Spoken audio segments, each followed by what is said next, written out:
find alternative transport, such as using their cars or simply not to work at all. It is often those who earn the least who cannot work from home. Over the Christmas period, the overtime ban, which was in force, also reduced the levels of service which were provided to Guildford Station. I know from conversations with constituents on the doorsteps and in my inbox that local people are rightly concerned about the level of public transport provision that they are currently receiving. A recent YouGov poll placed the level of support for this legislation among the wider public at 59%, and I know that this feeling is also reflected locally in Guildford. The Deputy Leader of the Opposition in her opening speech said that Labour would repeal this legislation. They are showing themselves yet again to be out of touch with my constituents and out of touch with the country. Rail Partners, the organisation who represents the owners of train operators, including First Group, who own the majority share in South Western Railway, has said that this approach, and I quote, seeks to appropriately balance and protect the right to strike and the rights of others to get to work or school and access necessary health care. I agree with their assessment of this legislation. The safety of the general public must always remain the primary responsibility of any government, and I welcome the measures proposed in this bill to do just that, and I will be supporting this legislation today. Joanna Cherry. Thank you, Mr. Deputy Speaker. I will not be supporting this legislation for three reasons. The first is that the bill is not really about safety levels at all. The second is that claims that this bill reflects current practice elsewhere in Europe are inaccurate.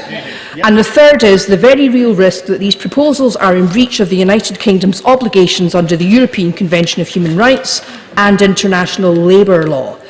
As other honourable members have said, the word safety doesn't even appear in the bill. It's a bill about minimum service levels, not minimum safety levels. Yet repeatedly, Conservative politicians have talked about minimum safety levels and seem very happy for confusion between the two concepts to be caused.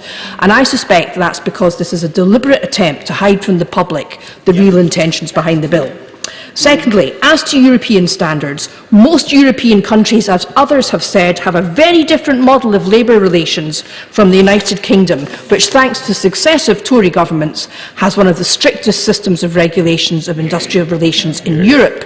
In other countries, trade union rights are protected in their written constitutions, and labour law experts will tell you that in most European countries, minimum service levels are established by collective bargaining.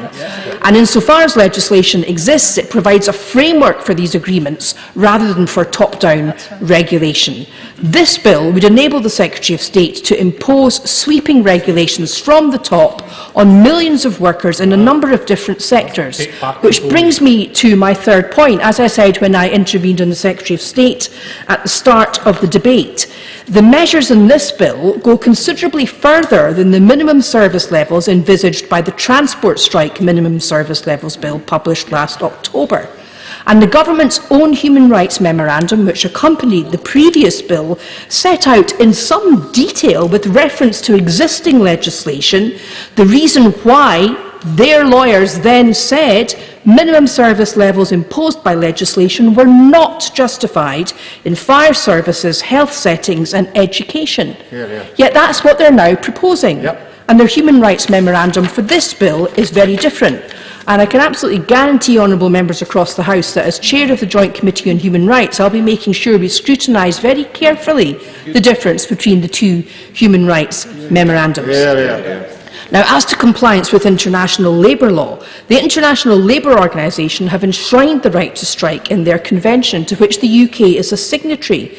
And it's true that minimum service levels are allowed, but not if they're imposed from the top down. They need to be set by negotiation, or, if the negotiation breaks down, by an independent body, as happens in Italy. Only in European countries well known for flouting fundamental rights, like Hungary and Russia, do we see government-enforced minimum service levels leading to the sacking of workers and the bankrupting of unions fighting for fair pay and conditions. Yet that's exactly what the Tories want to do in this bill.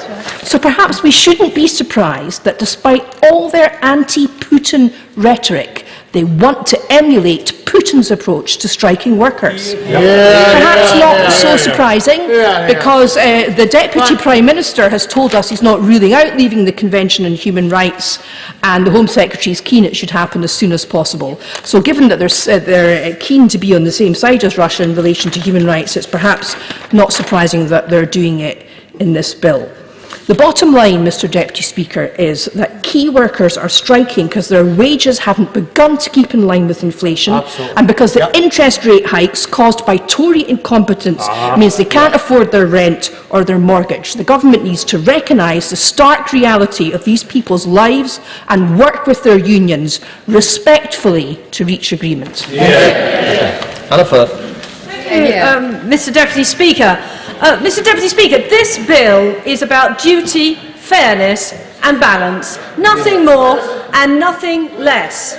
The first duty of any government is to keep its people safe, and this bill is about ensuring we have minimum levels of safety and service across our essential public services. And I've heard what the honourable lady opposite has said about safety, but when we're talking about ambulances and when we're talking about accident and emergency departments, it is about safety. But it's also about fairness. Due to the hard work and dedication of all the ambulance workers across Essex and all the NHS workers at Southend Hospital, every doctor, every porter, every care assistant, nobody in the wonderful city of Southend and Leigh-on-Sea has suffered any disruption in the service. They've been served with the same dedication and care every single day since these strikes began. Why should those who are not lucky enough to live in Southend and Leigh-on-Sea not get the same service? Of course they should, because they are all paid. No, I won't, because of the time. So this is about balancing. It is about balancing the right to strike with the right to a minimum level of service from those who are paying for it. And of course the right to strike is something which on this side of the House we consider to be important. It is a key right of our labour. No, I won't, because of the time. It's a key part of our labour laws since 1906. And indeed, if I can introduce just a moment of levity into this debate, you could say that collective action actually started in 1381 with the Peasants' Revolt, which also started in Essex. However, it is undeniable that strikes are incredibly disruptive.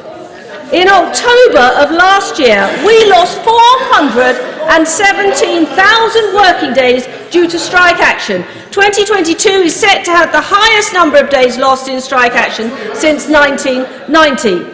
Whether it's our trains, our ambulances, our hospitals, or our post service, these strikes disproportionately affect the poorer people in my constituency.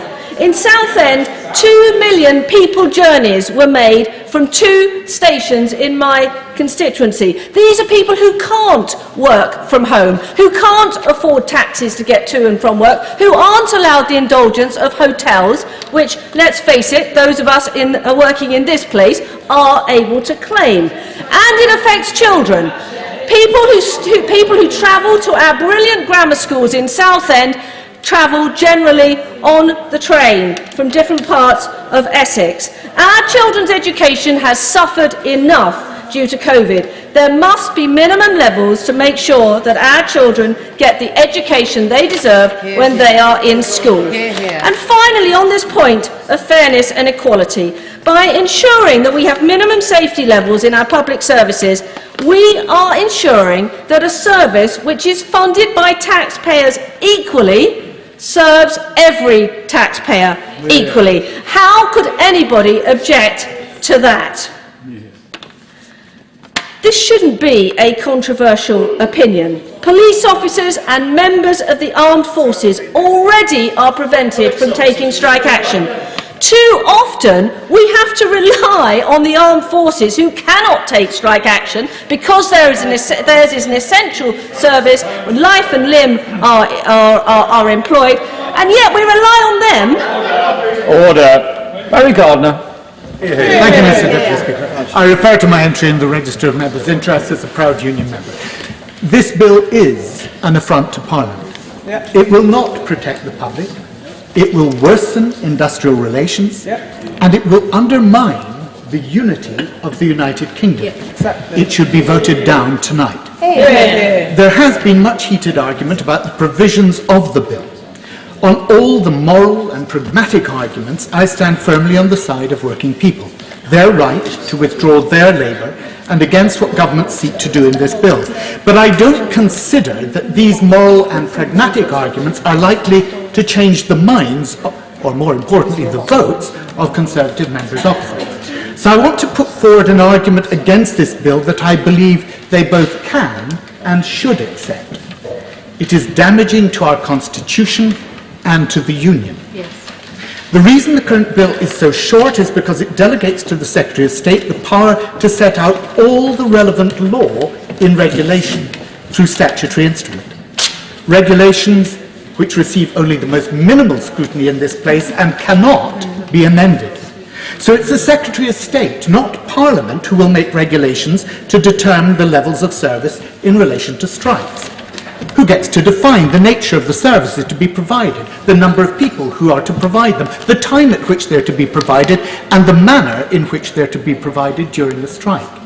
Extraordinarily, this bill also proposes that the Secretary of State should have the power, by regulation, to amend, repeal or revoke provisions made by or under primary legislation made in this House. So statutes passed by Parliament can be amended by regulations drafted by the Minister without full parliamentary scrutiny. And in its recent report in the House of Lords, Democracy Denied, their Lordship stated, a substantial groundswell of concern is developing about the shift in power from Parliament to ministers. The bill we are considering today is perhaps the most egregious example that an increasingly autocratic executive has yet brought forward to strip Parliament of its role in determining what for many of us is a critical area of employment and human rights. It gets worse. The primary legislation which the Secretary of State can amend or repeal is defined so as to include an act of the Senate or the Scottish Parliament. This should set alarm bells ringing for all of us, nationalists and unionists alike. What is being proposed is that the Secretary of State in Westminster should have the power by regulation to override devolved legislation passed by the Scottish Parliament and the Senate, and to do so with minimal scrutiny in this House. If the executive had intended to provoke constitutional outrage and call into question the very basis of the devolutionary settlements, it could not have designed a piece of legislation better guaranteed to do so. That the Secretary of State in Whitehall should claim the power to legislate by regulation, to interfere in devolved areas of government, to impose restrictions in the different parts of this union on the right to strike in the transport, education, health and other public services in Scotland and Wales is more than unwarranted. It is more than inappropriate. It is a deliberate provocation and offence. Would the honourable member like to comment why the government has refused even the super affirmative procedure as well? I'm grateful to my honourable friend, quite simply because it is introducing a party political measure that is designed to provoke this House. I ask all Conservative members, if they care about the Union at all, to vote against this wrecking ball of a bill that will only provide succour to those voices that seek to destroy our constitutional settlement and our United Kingdom. Under this bill, the employer has the unilateral right to identify in a work notice the individual workers required to operate the NSL. A worker who refuses to comply after being requisitioned in this way will lose unfair dismissal protections. In so doing, the government is authorising employers to do what not even a court in this country can do. Under the Trade Union Labour Relations Consolidation Act of 1992, no court can compel an employee to do any work or attend any place for the doing of any work. But having notified the union of the identity of the worker to be requisitioned, the bill then requires the union to take reasonable steps to ensure that all members of the union identified in the workplace comply with it. It is ironic that under this bill, the same trade union may be required to discipline or expel... I'm terribly sorry. And I'm sorry I have not been given notice, but we're going down to 3 minutes in order to get as many people in as we possibly can. Dr. Caroline Johnson. Thank you, Mr. Deputy Speaker. I should first declare that I'm a member of the British Medical Association. Mr. Deputy Speaker, as an NHS consultant paediatrician and a member of the Health and Social Care Committee, this legislation and its impact on health in particular is of great interest to me. During my career I have, and indeed I continue, to work with many fabulous NHS staff. However, as many in this House have rightly pointed out, the pay rise being demanded by the Royal College of Nursing at over 19% is just simply unaffordable. It is also the case that pay rises being demanded will continue to drive up inflation at a time when the government is working night and day to keep it down. It's also the case that because of the way NHS staff are paid, you can't give one group a pay rise without giving it to others in the same pay band. And though different unions give the impression that they're negotiating separately for ambulance staff, for nursing staff, for middle and junior managers, in reality they're all on the same banding scheme, and a raise for one is a raise for all, with each 1% in rise costing £700 million. It's clear that the opposition seem to have misrepresented the government's policy in an attempt to take away the right to strike, when that's so clearly not the purpose of this legislation. When it comes to the NHS, it is not right that those in desperate need of medical care cannot get an ambulance or receive care because of strike action. These are measures designed to protect people's lives and ensure that people who are with imminent threat to their lives or limb have quick access to care and treatment. How could anybody not want such care to be received? Indeed, that is why minimum service levels are individually negotiated by the various ambulance services, but that leads to inconsistency across the country. Having a pre-agreed national minimum level will help to improve patient safety. Another reason we need to have minimum service levels is that striking service legislation doesn't require people to say whether they're striking or not, which means that we've had a situation recently when those organising ward rotas don't know who's turning up to work or not, and that makes it very difficult to plan even minimum services for those shifts. It's all very good when you're dealing with parcel deliveries, but when you need a certain number of people to care for acutely sick people, it's vital you can plan, and a minimum service level allows you to do that.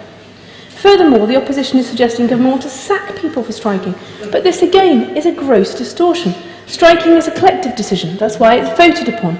The government's measures apply to those who, having agreed to be part of a minimum service level, then did not turn up to work. Well, that would under any circumstances be a dereliction of duty. And in practice, we all know it's not going to happen, because NHS staff simply would never do that. It's been clear for some time that members of the opposition are not brave enough either to say how much they would offer the unions, nor to criticise the strike, even when they so clearly could threaten the lives of their constituents. It's perhaps no coincidence that the unions behind the recent ambulance strikes are some of the Labour Party's biggest donors. In the meantime, the government, the backbench colleagues and I will continue to serve our country and our constituents. The first Your champion. Thank you, Mr. Deputy Speaker. I rise as a proud trade unionist. I've been a member of a trade union all of my life, and so I completely fail to understand the division that members opposite are trying to make between union members and workers, and the general public aren't buying it either.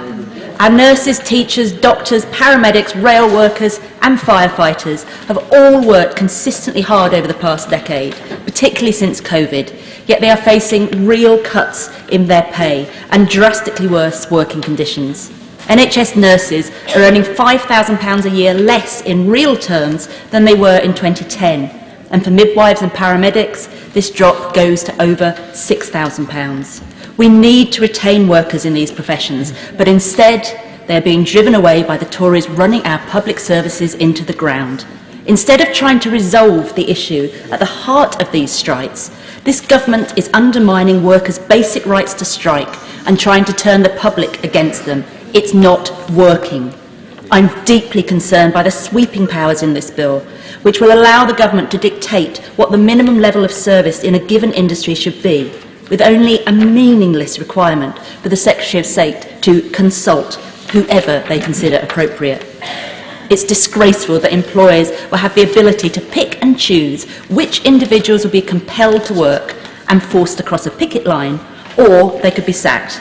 This is not a balanced or fair approach, nor will it resolve any of the core issues workers are trying to raise through these strikes.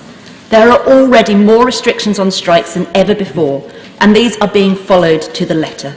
So the strikes which are going ahead have already met the legal requirements. Steve Wright, the head of GMB's Ambulance Union Committee, recently wrote to the Prime Minister calling out his dangerous claims that ambulance workers are putting lives at risk. Surely the Prime Minister knows unions have been working with NHS Trust to guarantee emergency cover during the strike. And if he doesn't know that, that's really quite damning.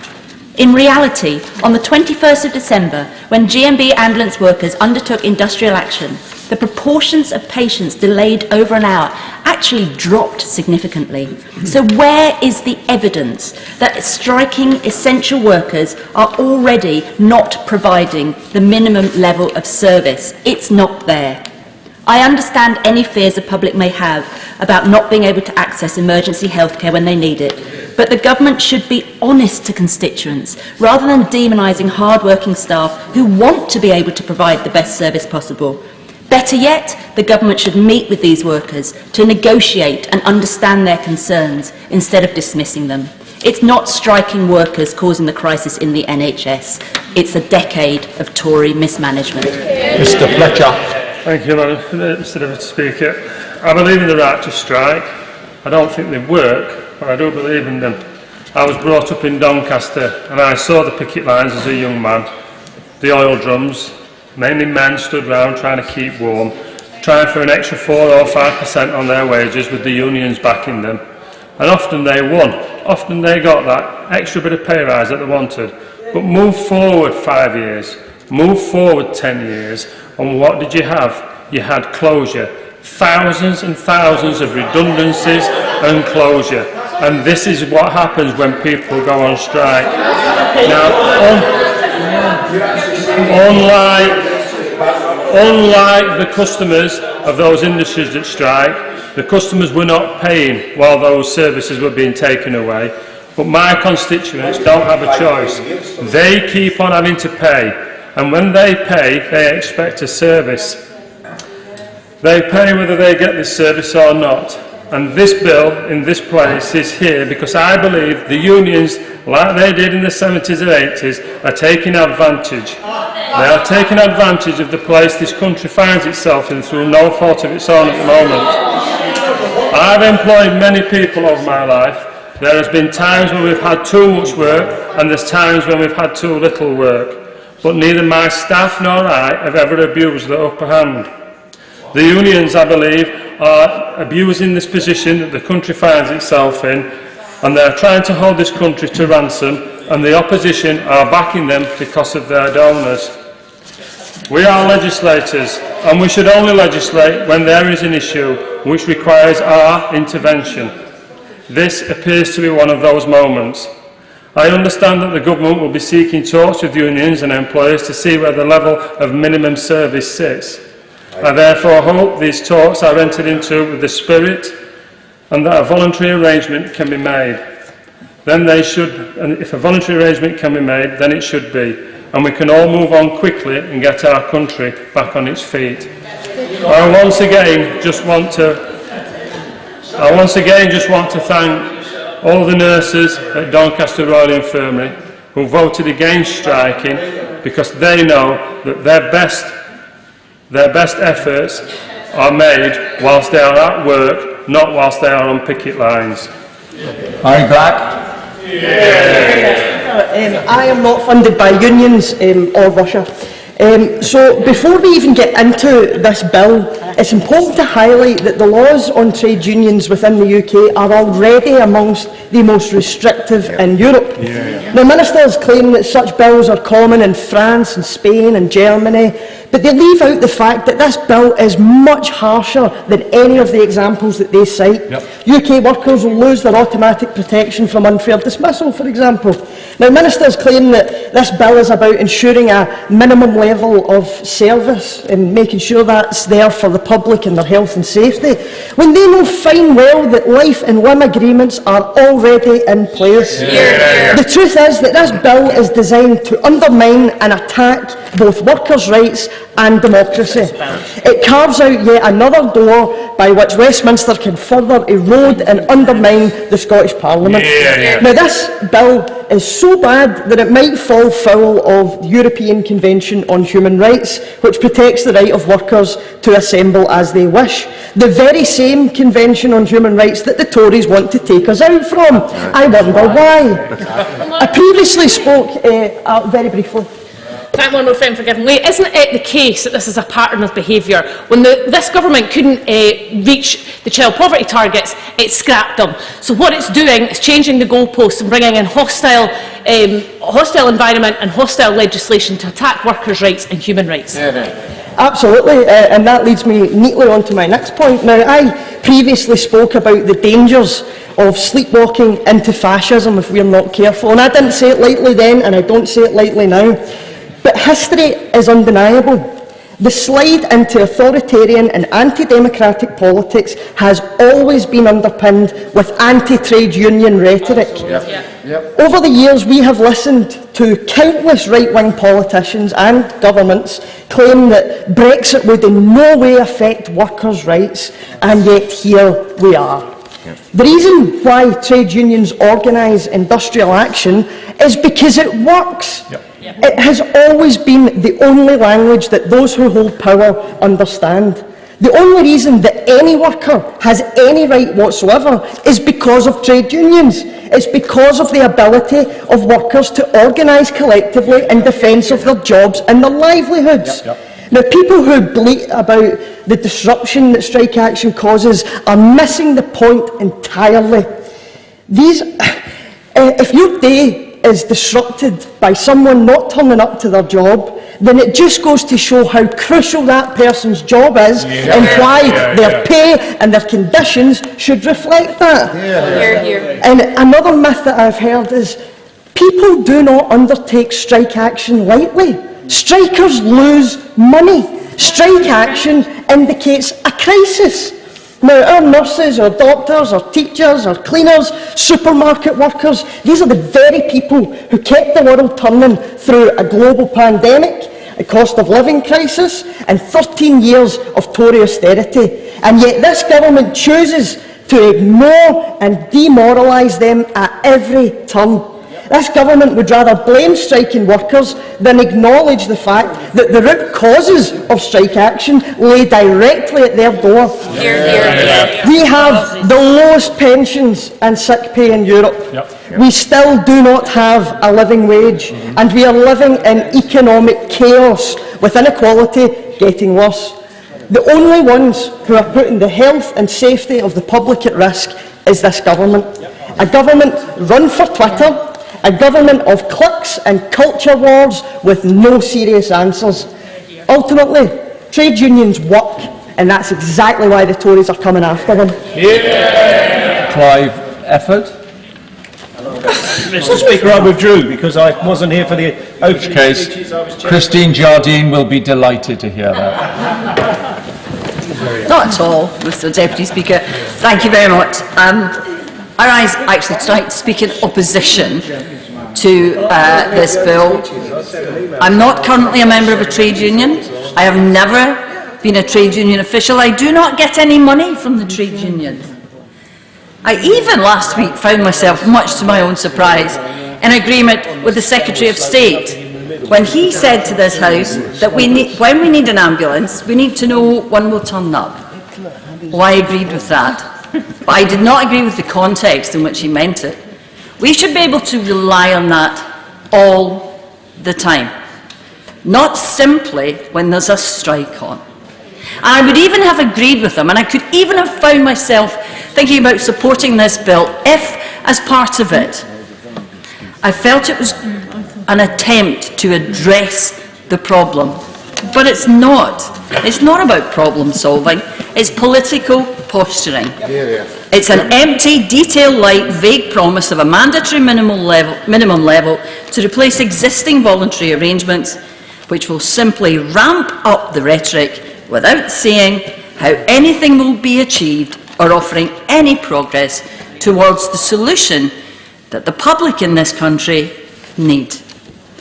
None of us, not in this place, not at home watching television, not working on the railways or in hospitals or any other sector, or teachers. Nobody wanted this wave of strikes because it further undermines recovery in those sectors which were already stretched before the pandemic. And let's not get into the argument about whether or not it's the pandemic or the war in Ukraine that's causing this. It's not. It's the deterioration in our public services which this government hasn't just allowed. At times it's felt as if they were fostering it. And what are they doing? They're bringing forward a bill which is somewhat akin to taking a mallet to peel a peach. It will not undo that deterioration, and it will not help our public sectors. We're already in a situation where too many people go to sleep at night worried that if they have a heart attack or a stroke, there will be no ambulance. And this bill does not attack that problem. The reason we have a crisis this winter is because of the inaction of this government. They have failed the workers in the public sector. It's nothing to do with trade unionism. It's to do with the government's failure. We always say that when there's a strike, it's a failure of both sides. It's a cliche, I know. But, you know, the thing about cliches is that we use them because they're usually right. These strikes are a failure, and the government, with this bill, is doing nothing to undo that. Thank you, Mr Deputy Speaker. And I declare my interest as a member of a trade union and as a politician who has received donations from trade unions to my constituency Labour Party, and I'm proud that all of that is declared and it's on the public record. Now, my constituents want to see a minimum service level when it comes to transport, but unfortunately they're served by train companies like Avanti and TransPennine Express. So even when it's not a strike day, the chances of getting a train sometimes on time is just impossible. And my constituents want to know that when they phone an ambulance it's going to get there in time, but the reality is that for many of my constituents I've heard from, particularly in the pre-Zol and not end parts of my constituency, the rural parts of the constituency, when they phone an ambulance, the waiting times are already unacceptable, and that's not on a strike day. This legislation, therefore, is not an attempt to fix our public services and to resolve the disputes which are raging around the country right now. It's to distract from their levels of failure. This is a piece of legislation that's come with no consultation, no impact assessment, and this is a government that has come forward with no employment bill. An employment bill that could actually outlaw fire and rehire, that could ensure that people have decent rights at work, and could go a long way to fixing this broken relationship that now seems to exist and that this government seeks to stoke by the legislation that we have before us tonight.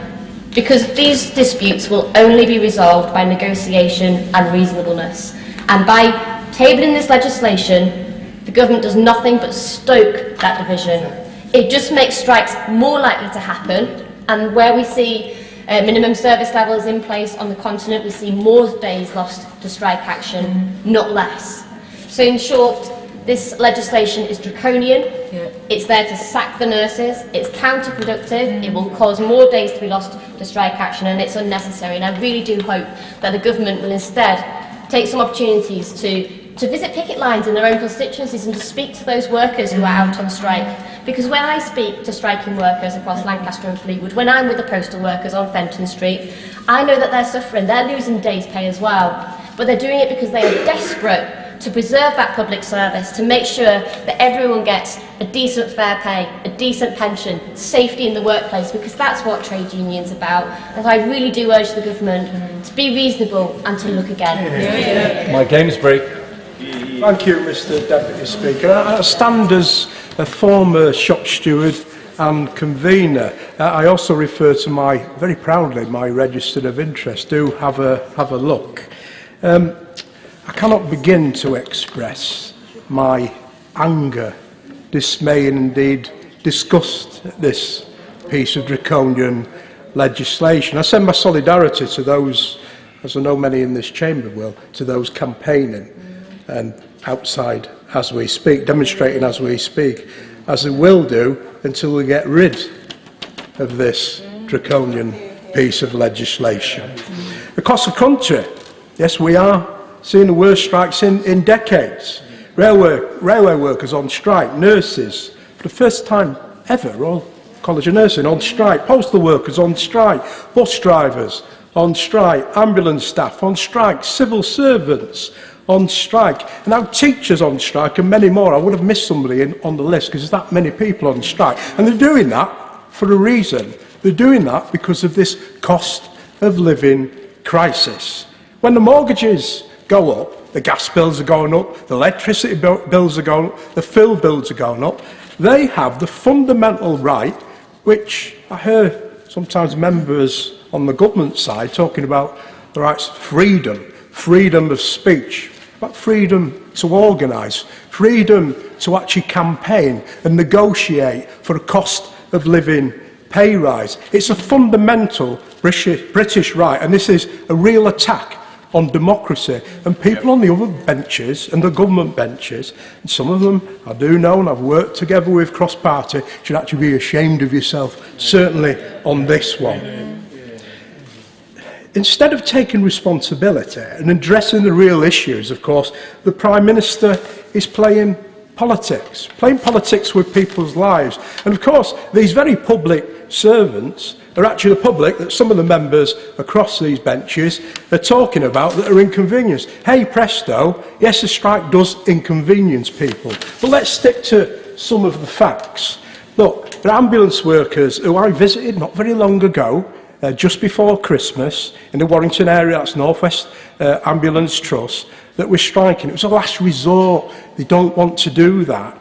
But they were providing the minimum level of service. They were certainly doing that on life and limb. And I saw the ambulances going out. So I've heard lots of myths this evening about that. Actually, the status quo, the current arrangements actually work. But I will stand together with everybody tonight and I will vote against this draconian, disgraceful piece of legislation which is standing up for the British workers and British people. Neil Hanvey. Thank you, Mr Deputy Speaker. I'm speaking as a Unison member and someone who's been a member of the RCN since 1984. Prior to that, I'm proud to have stood on the picket lines recently with the RMT, the CWU, GMB and the RCN. My constituents are members of unions. They are workers and they form part of all of the workforce who are engaged in industrial action at the moment. I want to give the Conservative Party that sit opposite the few that remain a bit of a reality check, because it's not good enough to say it's everyone else's fault but ours, when the fault lies at your door fairly and squarely. And let me be clear, it's not this government that did the heavy lifting during COVID. It was doctors and nurses, firefighters, railway workers, postal workers, other key workers in supermarkets and many, many others. It is every key worker the Tory government now wants to demonise and threaten. They are the heroes of the pandemic. This government now treats them with utter contempt. What kind of a thank you is it to say, we are going to force you to work and we will not help you any longer? They are striking for decent pay and minimum safe levels to prevent risk to life and limb. This bill purports to be about minimum service levels. If only that were true. Try telling that to the NHS staff with an impossible workload, or the fire and rescue teams denied access to proven vital health and safety processes. Taking nursing for an example, you talk about minimum levels. Nurses in this country work with roughly 2 to 2.5 times the workload of that recommended by the RCM and the RCN. The international comparisons that the government have set out don't take account of this intolerable workload, and they don't take account of the fact that the patient-to-staff ratio in other countries is significantly better than it is here. The government pretend they are being responsible, but they are being anything but. They complain about affordability, and I mentioned the amount of money that's gone into the hands of the 1% earlier. It's not $21 trillion, it's $26 trillion. All the while, this party have partied and profiteered throughout the pandemic while those key workers were on their knees. The people of the UK are on their side. Striking is the only means they have to stem this vulgar neo-conservative tide of greed and restore dignity to their lives. Jim Johnson. Thank you, Mr Deputy Speaker, and I'd like to refer to my register of interest. And as a lifelong trade unionist and proud trade unionist, I want to send my solidarity and support to all striking public sector workers. And this government has already lost in the court of public opinion on their refusal to negotiate with striking workers. So instead of getting around the table, they're changing the rules of the game. This bill grants the Secretary of State unprecedented powers to disrupt striking workers, allowing management to pick and choose which of their employers should be on strike on rota days to maintain legal minimum service provision, effectively giving managers carte blanche to target union organisers and force them to cross their own picket lines upon the threat of losing their job and risking financial penalties for their union for failing to meet minimum service requirements on strike days. The TUC has said it has major concerns about the significant risk of discrimination if this is pushed through. Workers fighting for their jobs, pay and conditions should not be threatened with the sack. No worker votes for strike action lightly. It's always a last resort, and particularly for frontline services. The RCN, in its 100-plus year history, has never been on strike until recently, and it never did so under a Labour government. Minimum service levels agreements already exist in key life and limb services where health and safety is at risk. Indeed, we often hear of situations where staffing levels are better on strike days due to legal requirements than on non-strike days, due to a massive shortfall in NHS staffing levels. And we are facing the deepest crisis to our NHS since it began. Record waiting times, a collapse in staff recruitment and retention, patients waiting for hours in an ambulance or a chair on a corridor, and decades of wage stagnation, and 13 years of austerity and selective amnesia from the members on the benches across the floor. Minimum service law will not solve our problems, and the Minister knows this well. The government's own impact analysis has warned this bill could lead to even more strikes, worsening industrial relations, prolonged disputes, as well as reduced conditions for workers. So, to conclude, Mr Speaker, I would like to congratulate the National Education Union for their very successful strike ballot today. And what their teachers are saying is enough, and this government needs to recognise that. If people can shave a few seconds off their speeches, it would help to get everybody in. Tommy Shepherd. Mr Deputy Speaker, I ask myself, what problem is it that so afflicts the British state that its government sees fit to bring forward a major piece of primary legislation? Is it really the case that militant pickets are stopping people getting life-saving treatment at their workplace? Is it the case that callous trade unionists are refusing to negotiate life and limb emergency cover? And are people dying as a consequence? The answer to all of those questions is no. In fact, we know of countless stories where trade unionists have left their picket line protest and gone to make sure people do not die. Exactly. And when I asked the Secretary of State earlier to say how many lives would be saved by this legislation, he refused to answer, perhaps because the answer is none. Yes. So why then? Why is this being introduced now? And I think the answer to that is quite simple. We are approaching the fag end of this Tory government. Yep. Their poll ratings are in the toilet. Their members are disillusioned. Their backbench MPs are increasingly despairing about their own survival. And so, in a desperate attempt to revive their fortunes, they are trying to resurrect a strategy that the Thatcherites did a generation ago. They are trying to monster ordinary working people fighting for their rights. They are trying to pretend that they are other, that they somehow are against the public interest and therefore not deserving of public support. But it will not work this time round, because it has gone too far and there are too many people involved. There is not a family in this land that does not know someone caught up in this dispute. And there is not a family in this land that does not recognise the justice of their cause. So they are not going to be able to do that this time round. Sure. I thank Honourable Friend for giving way. Does he agree with me that as we speak, firefighters who ran into Grenfell are now suffering and dying from cancer, and it is workers like them who will be stopped from being able to protest and to be able to strike, and that continues to be a disgrace? Well, indeed I do, and across the public sector. We are looking at people who actually saved us in recent years from the trials of the pandemic. These are people who should be venerated, not demonised. They should be paid, not punished. Yeah. And the international comparisons that have been made in this debate are so spurious when you look at them. There is not a single country in Europe that has legislation like this. Everywhere else where there are minimum standards, they are negotiated. There is no other country where you can be sacked for going on strike if your employer says not to. That is what is proposed in this bill.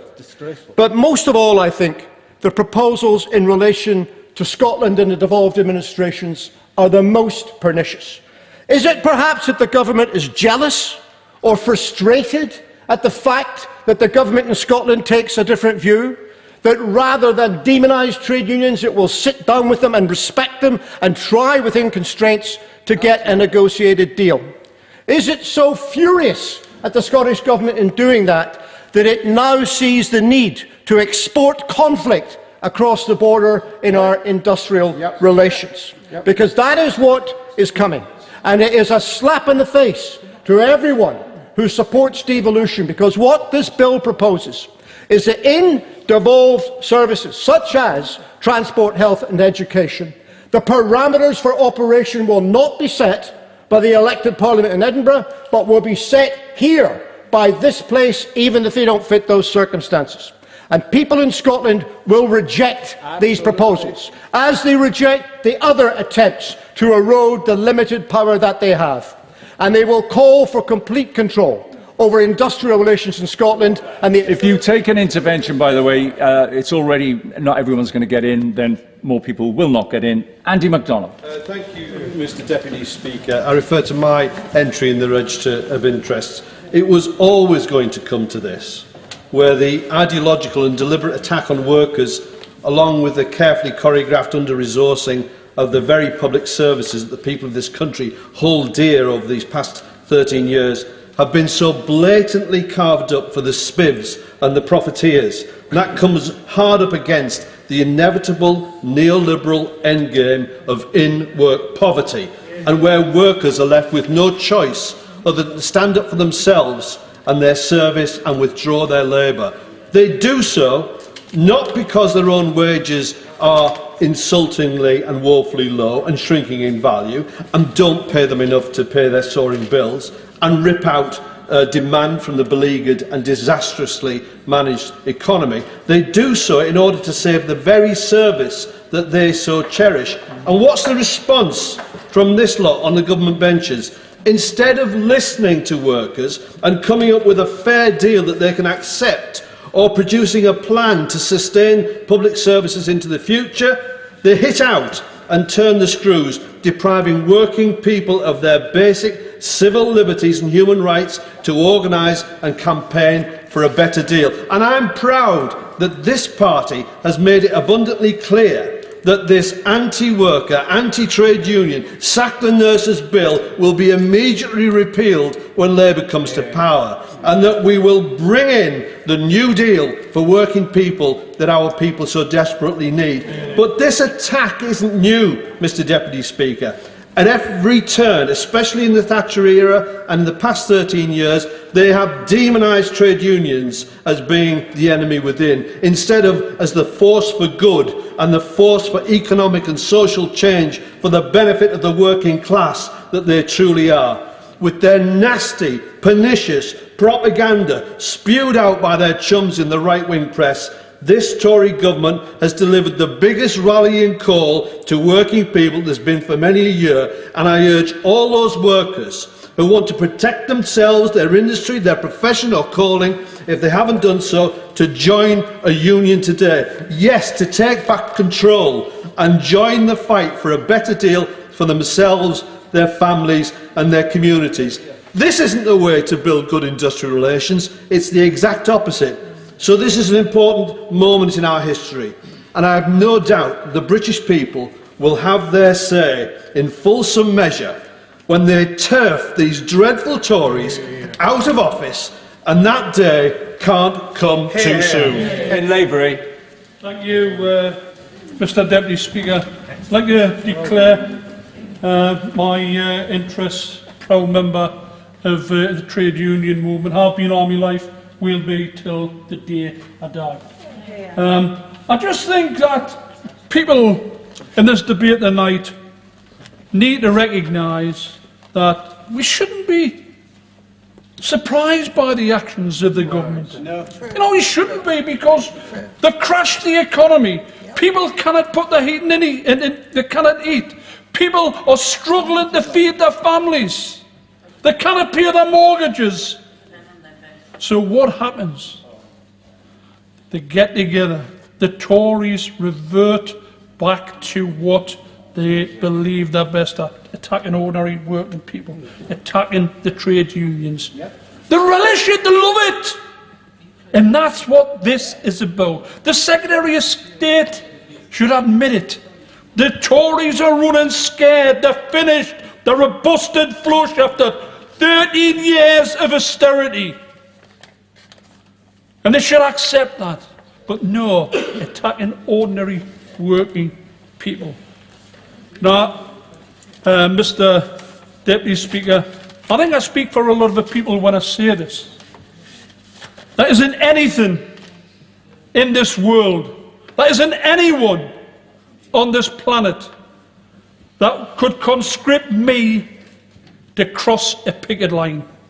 Doesn't matter what legislation the Tories wish to push forward. It doesn't matter what rules, what regulations, what government diktat they put in place. Thou shalt not cross a picket line. Mr Deputy Speaker, I just want to refer in the very short space of time I've got about the attacks on ordinary working people. Well, demonising the people who brought us through the pandemic, the posties, the transport workers, the bus drivers, the train drivers, the people who work on the transport system, the nurses, the NHS workers, the ambulance drivers. These aren't mad Marxist militants.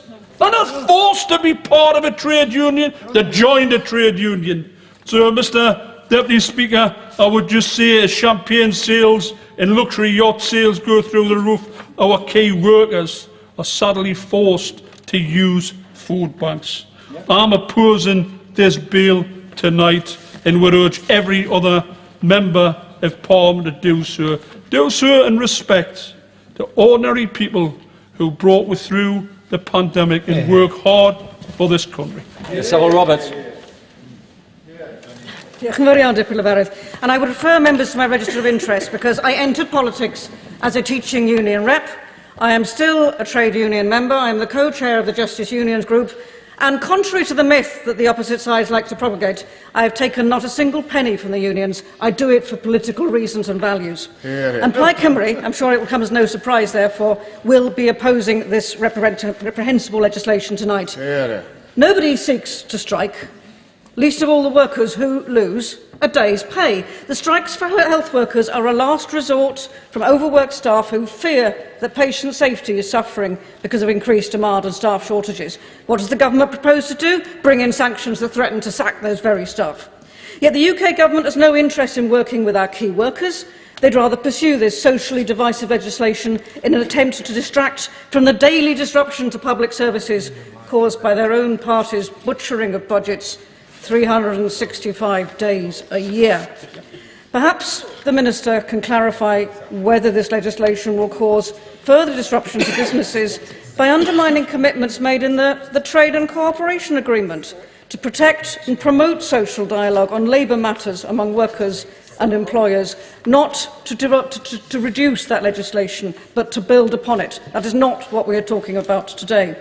And it's becoming increasingly clear that our rights are not safe under Westminster control. First, our democratic right to protest, now our democratic right to strike, and next, a bonfire of the protections hard won when workers were protected by membership of the EU. Of course, the UK's government disregard for Welsh workers comes as no surprise. Last summer, they announced their intention to scrap the Trade Union Wales Act, a law passed by our Senedd to protect workers in Wales. The only way to give Wales the power to protect workers' rights for good from relentless Westminster attacks is to devolve employment law to Wales, as is already the case, and well before devolution took place in the late 90s in Northern Ireland. And I urge the Labour Party to drop their opposition to this policy and support workers in Wales and Scotland as a matter of urgency. But in the little time that we have, and to bring my remarks to a close, Deputy Speaker, the easiest, safest and fairest way of guaranteeing minimum service provision is to ensure that key workers are able to do their jobs effectively by improving working conditions, by bringing forward the long-promised employment bill and giving workers the proper pay increases they need. On the question of pay, there must be recognition that public services in Wales face additional pressures due to a funding system that perpetuates high levels of poverty and the knock-on effect that poverty has on health and the reality of having an older population than the rest of the UK. Now is the time for Westminster to recognise this and commit to the needs that public services in Wales require. Thank you, Mr Deputy Speaker. I refer to my register of interests. I am a proud union member and I was a trade union official before entering this place. After 13 years of Conservative government, life for ordinary people in this country has got harder. This country is again an outlier on workers' rights and has been for some time. What a sad indictment of a government that purports to be a standard bearer of democratic rights in defence of a free society. This legislation, amounting to yet another brazen attack on an already fragile settlement for workers in this country, flies in the face of the basic liberty to withdraw one's labour. This legislation does not protect the public, quite the opposite, Mr Deputy Speaker. This is a hastily put together bill that is incoherent, unworkable and I am sure in time will prove unlawful. This Boss's Charter will make it easier to sack workers across several sectors, our paramedics, our firefighters, our nurses, our train guards and so many more. It will not make those workplaces safer. Key workers are demanding a decent settlement amidst an economic crisis that they had no part in creating. Workers that received the adulation and applause from Conservative ministers throughout the pandemic, only to be abandoned, threatened, dehumanised when the going gets tough.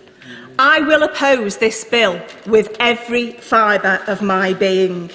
It was the trade union movement who delivered the weekend, paid holiday, paid sick leave, equal pay, maternity and paternity rights, as well as the minimum wage.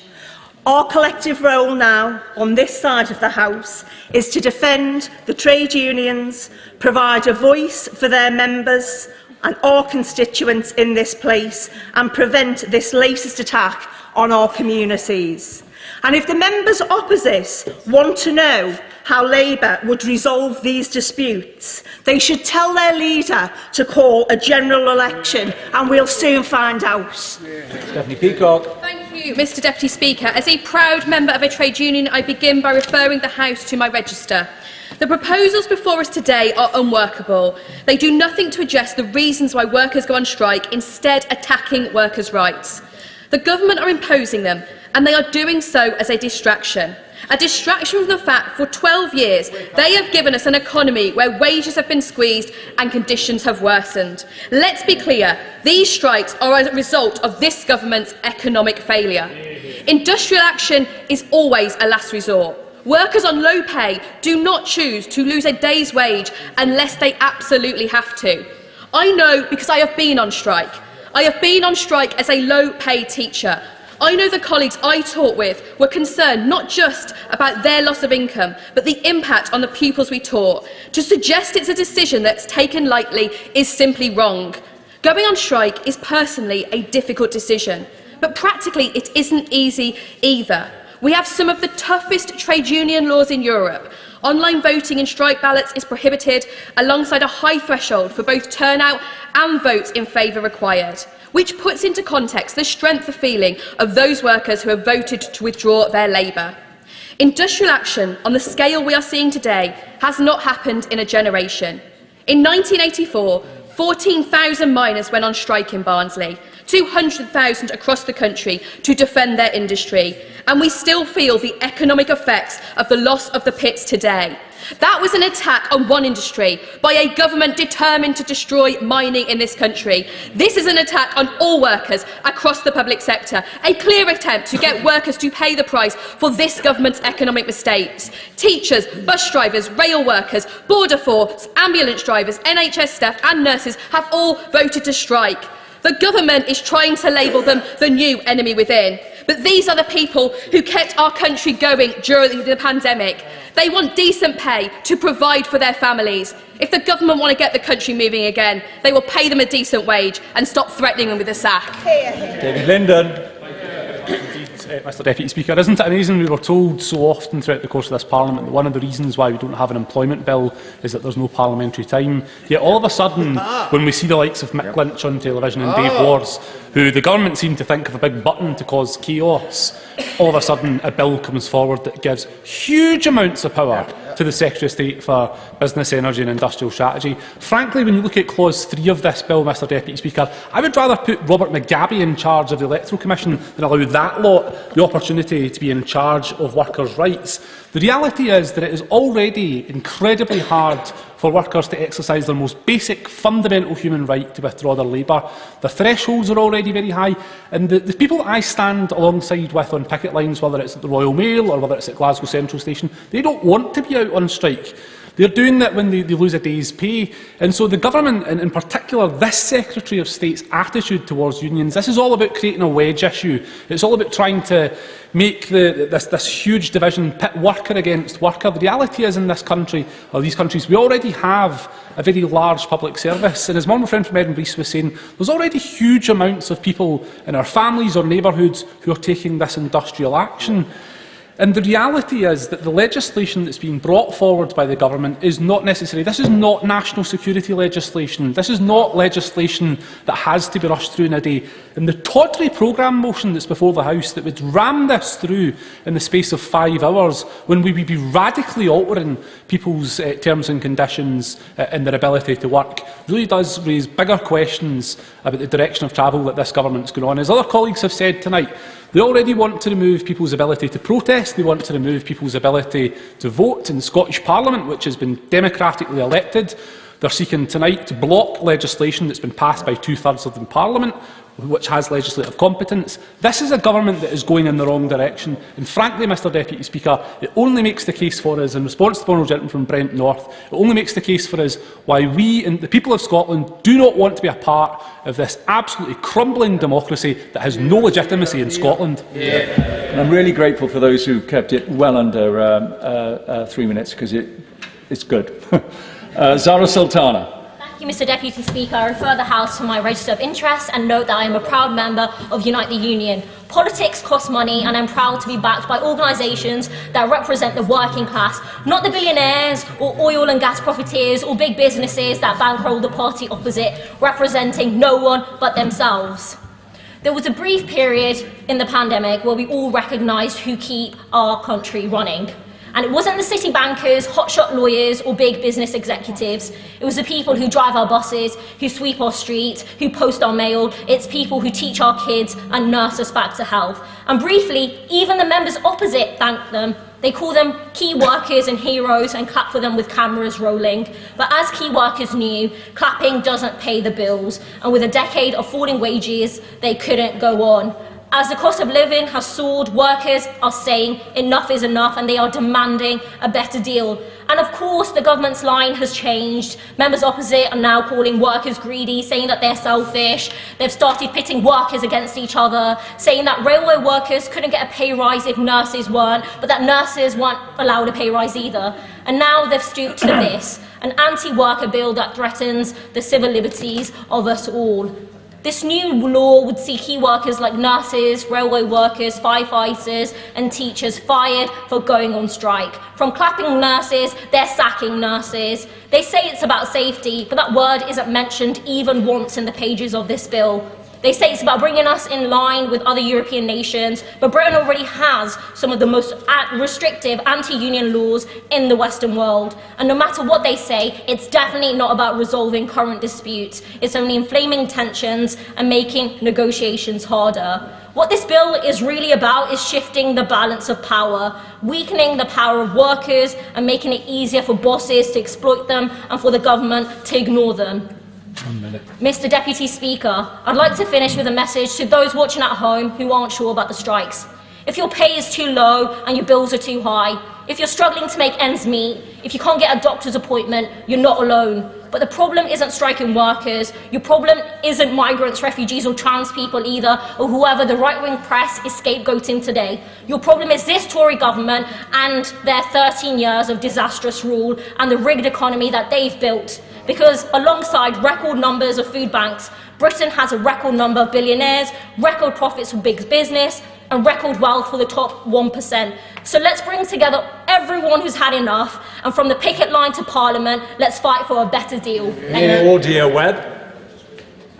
I rise to speak as a proud trade unionist since the age of 16 and I'll be so till the very end. This government does not care about patients, passengers, parents or the public, because that is not what their minimum service level bill is about. The bill is a shameful attack on the democratic right to strike. At just 6 pages, the bill does not even set out the boundaries of what is permissible. This, they say, will be decided later by the Secretary of State through regulation and not by Parliament, giving the government the power without scrutiny to also shockingly override legislation made in the devolved Scottish Parliaments and the Senate. This is not democracy, this is government by diktat, it's authoritarianism writ large. The bill gives government the power to deny workers their right to strike, their fundamental basic human right, allowing employers to bring injunctions to prevent strikes, sue unions and sack employees across the public sector, including the NHS, transport, fire and rescue and education, undermining workers' rights to a fair wage and improved terms and conditions. Strikes are a symptom, not the cause. Workers are being dragged into poverty and having to resort to strike action to make their voices heard. And this government is trying to break them. From voter suppression to the attack on our right to protest, through to this anti-strike bill, the government intends to crush workers' basic freedoms, and yet we live in a democratic society. Strike action is the tool of last resort and the best negotiating power workers have against unscrupulous and callous employers. The bill seeks to erode the rights of trade unions to organise and drive fear through the very soul of workers who could lose their protection from dismissal as a result of this bill. Our trade union and employment rights legislation are already weak. You only have to look to some of Leicester's garment industry to see evidence of that, where workers today are still being paid less than the minimum wage on zero-hour contracts in Victorian workhouse conditions, with no enforcement agency able to break the scandalous mistreatment of workers who are fearful and whose powers have been weakened to near silence. In today's Britain, not a single garment factory in Leicester will recognise a trade union. In the same way, this bill seeks obedience at the will of the state. It allows for the punishment of unions and workers who do not comply with the so-called work notice. The bill is not about providing a basic level of service to the public. It's about breaking the growth of the trade union movement. The right to strike will be controlled by the state and only permissible on government terms. To resist means to be liable to huge penalties under this bill.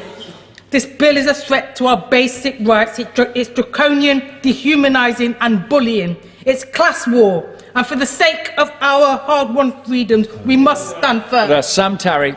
Thank you, Mr Deputy Speaker. I proudly draw the House attention to the Register of Interests. Mr Deputy Speaker, in our country's history of progress, it should record in this House it was the trade unions that ended child labour, it was the trade unions that made workplaces safer, gave us holidays, maternity and paternity pay, paid sick leave, equal pay legislation, pensions, workplace anti-discrimination laws and even the weekend.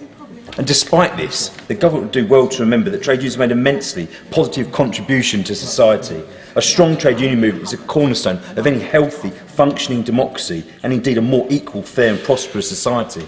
But the good news is that trade union membership is on the rise, a net increase of 200,000 new members over the past 3 years, and online inquiries to the TUC surging by 700% over this summer. Organised labour, Mr Deputy Speaker, is back and it's going absolutely nowhere. Leaked emails from this government have shockingly shown that ministers are deliberately deliberating on an outright ban on trade union membership, strike action and even introducing further restrictions on the democratic right to withdraw labour. And I ask this House, why might be this? Striking workers have won for themselves double-digit pay rises across various sectors, from bus drivers to BT engineers, as well as better conditions and an end to outsourcing, whilst support for strike action is at an all-time high with the public. There are many trade union leaders who have more popularity than any government minister right now in 2023. We've seen, Mr Deputy Speaker, that the government's own impact assessment on this bill has said that this could mean more action is taken more frequently as a way to pressure employers. And in rail, this legislation seems particularly short-sighted and even at odds with what many train operating companies have actually wanted. What happens when 100% of passengers try to get 40% minimum service level trains, as Mick Whelan from the ASLEF said? Ultimately, this bill will do nothing to help resolve disputes or support good industrial relations. In fact, it will do absolutely the opposite. In the short time I have remaining, I'll focus on one thing. From last week, the Secretary of State told me that the ILO had common practice in authorising minimum service levels, but neglected to mention, however, that the ILO imposes restraints on the circumstances in which such powers can be used, the antithesis of the blank cheque this bill will give him and other ministers.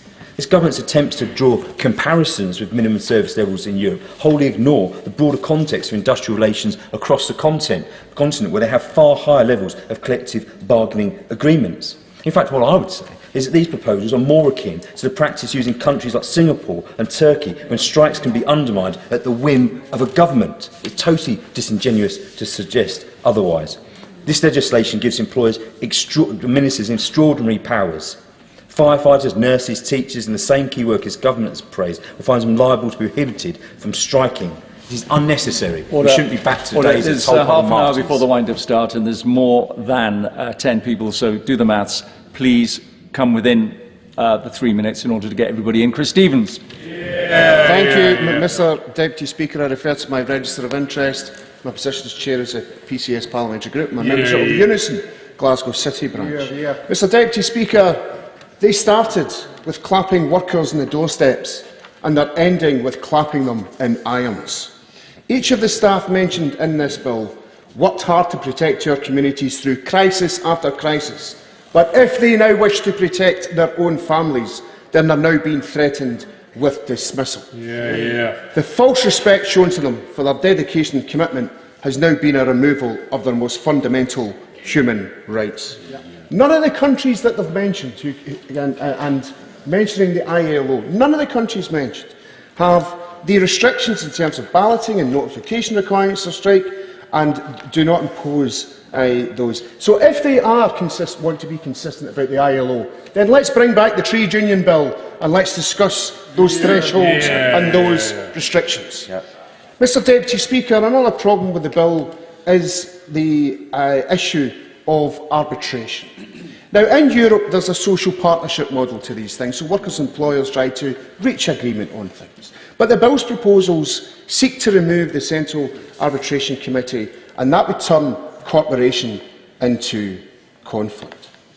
And we're now being advised that it's this Secretary of State who would be the sole arbiter. This Secretary of State, Mr Deputy Speaker, whose arrogant and ignorant performance this afternoon showed us everything that we always suspected, that they're clueless when it comes to industrial action. This is the Secretary of State who tweeted last year that called the weekend a non-strike day, and he's to be the one that's to be the arbiter of this. As Dennis Healey once said, there are some people, Mr Deputy Speaker, who should be gobsmacked at birth. And there are, Mr Deputy Speaker, the issue of using trade union activists as a weapon.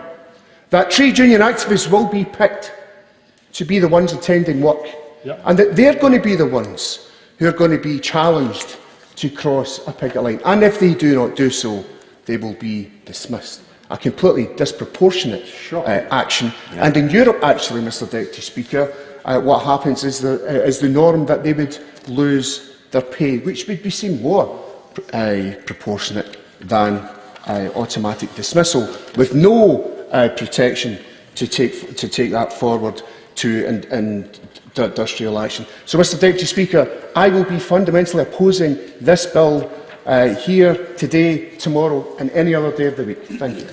Matt Weston. Thank you, Mr Deputy Speaker. And I refer members to my register of interest. In fact, I'm a member of Unison.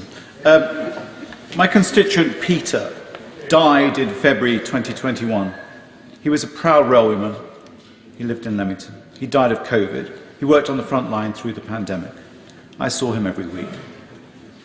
Like many of the public, I was only able to get to this place or to a place of work because of people like Peter, like Charlotte, like Joe, Nick and others. Elsewhere, emergency service workers, healthcare workers and other frontline workers held this country together, and they are why I want to speak tonight. Meanwhile, we were urged to clap. The Prime Minister partied. In emerging from the worst of the pandemic, these workers deserve our gratitude, but not just gratitude, they deserve the right reward.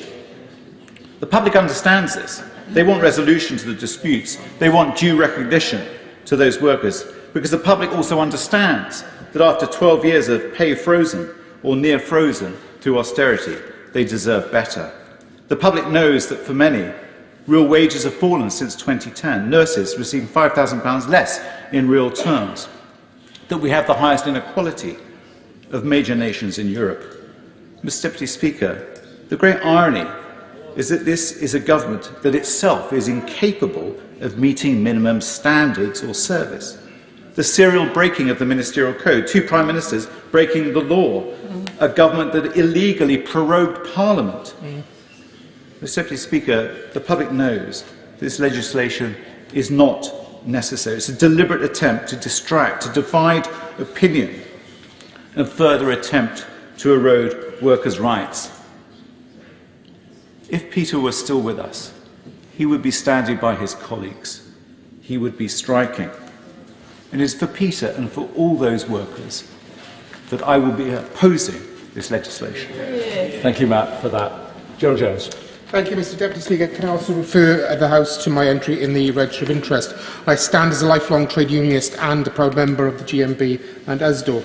Mr Deputy Speaker, let us be clear, this truly is a winter of discontent visited upon the country by this Conservative government. Railway staff on strike, as are posties, ambulance staff, bus drivers, border staff, highway workers and driving examiners.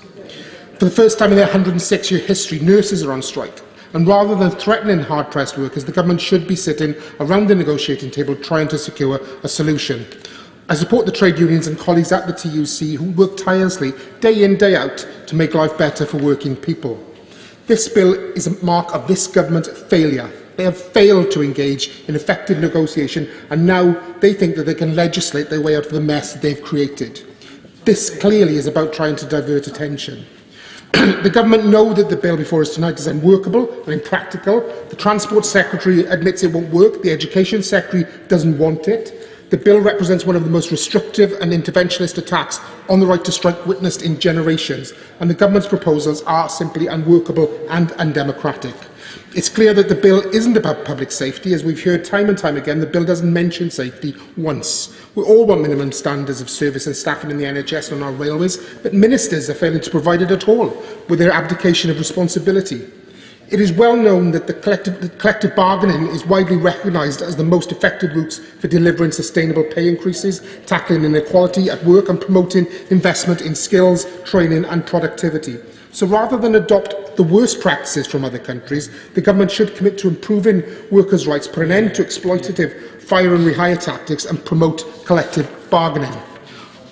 I'm proud as a Labour Member of Parliament to be working alongside our trade unions to secure a Labour government who would put a new deal for working people and to oppose any attempt by this government to undermine trade unions or workers' rights. A new Labour government would repeal these measures, sign an employment bill into law within the first 100 days. In Power will end the Tory strikes chaos with a new partnership of cooperation between trade unions, employers and government, meaning issues are resolved before strikes. Workers in Britain know that Labour is on their side, so let's have the general election and let's have it now. I will oppose this bill tonight. Mick Whitley. Thank you, Mr Deputy Speaker. And I begin by joining many of my honourable friends in declaring an interest in the finals in Register. I'm proud to be a member of Unite the Union, and I spent more than 54 years of my life in the Labour movement, fighting works both on the shop floor as a steward and convener and across the north west of England as a Unite Regional Secretary. The Business Secretary has sought to assure honourable members that this government will always defend workers' ability to withdraw their labour. I can only conclude, in his rush to steamroll this bill through the Commons, he's neglected to read it for himself. Because this bill sets out to do the direct opposite, to deny working people of their democratic right to engage in lawful and legitimate strike action.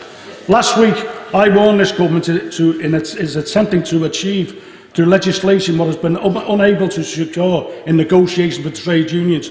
But the Secretary of State is gravely mistaken if he believes that this bill will put an end to the wave of industrial action we're now witnessing. This is not a recipe for harmonious workplace relations. It's the exact opposite. Indeed, this draconian response to the same key workers who ministers applauded through the pandemic will only strengthen the strikers' resolve while forcing unions to find more creative and disruptive ways to make their voices heard. The Business Secretary must also understand that the Labour movement is prepared to fight these proposals all the way, in this House and through to the other place, through the courts and in workplaces all over the country. He believes that he can bully working people into submission. We'll prove him wrong. Indeed, soon enough, the government will find itself in court, having to explain how this bill can be reconciled with the UK's obligations under the European Convention of Human Rights, not to mention Convention 87 of the Independent Labour Organisation. But the legal minefield awaiting ministers in this court of law is nothing compared to the reckoning awaiting them in the court of public opinion. The British public does not support this bill. When they see the architects of austerity condemning frontline workers for striking for fair pay, they know whose side they're on. They recognise that the issues now driving ambulance drivers, nurses and firefighters through the picket line, from low pay to unsustainable workloads, are the same issues that they face in their own working lives, and they understand that strikes aren't to blame for our broken railway network and overwhelmed hospitals. These strikes aren't the cause, but rather a symptom of a crumbling public sector which has been hollowed to its core by 12 long years of Tory cuts. Thanks, Chair. Becca Long-Bailey, thank you. I refer to my register of interests as a proud member of Unite the Union. The trade unions are a long-established and essential part of our national life. We take our stand by these pillars of our British society as it has gradually developed and evolved itself, of the right of individual labouring men to adjust their wages and conditions by collective bargaining, including the right to strike. Now, they're not the words of a trade union giant, nor even a Labour politician. They are the words of the late Winston Churchill. But today, his own party intends to unashamedly deny workers those very fundamental rights he believed in, with a bill that threatens key workers with the sack for simply exercising their right to raise the alarm on low pay, erosion of terms and conditions and grave concerns over the safety and future of their sectors. And worse still, the government does this in full knowledge that the proposals in the bill are almost certainly illegal, and that includes breaching the Human Rights Act, the European Convention on Human Rights, International Labour Organisation conventions and various other statutes. And the government shamefully claim that the reason behind this legislation is apparently because NHS trade unions were not providing minimum service agreements on strike days. This just isn't true. Our ambulance workers, like our nurses, have never gone on strike without first putting agreements for life and limb cover in place. So it's therefore no surprise then that the government has refused to publish any required impact assessments. And what's even more absurd is the notion that this bill will somehow reduce the propensity for strike action. We only need to look back in history to know that such authoritarian legislation has the opposite effect. Now, instead of this bill, the government should be listening to the concerns of key workers. They should be facilitating negotiations, but instead they seek to divide a nation and demonise, demoralise and even threaten to sack the very workforce who has tried to hold our country together.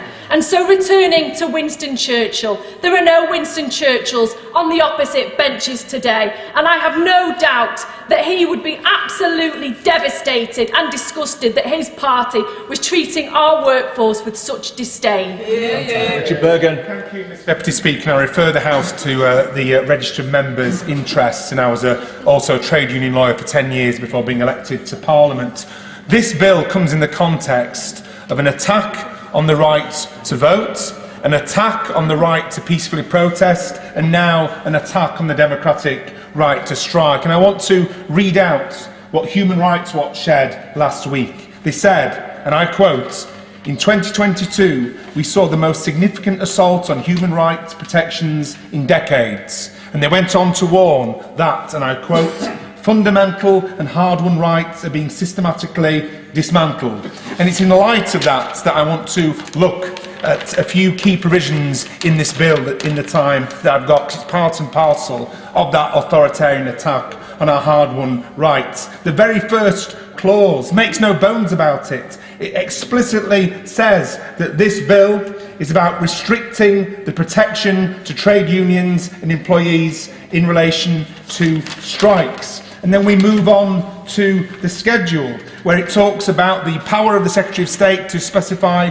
minimum service levels. Now, the Act doesn't specify what the minimum service levels should be. So we've got to ask ourselves this question: do we think it's right to hand to the Secretary of State, as an individual, the power to make such decisions?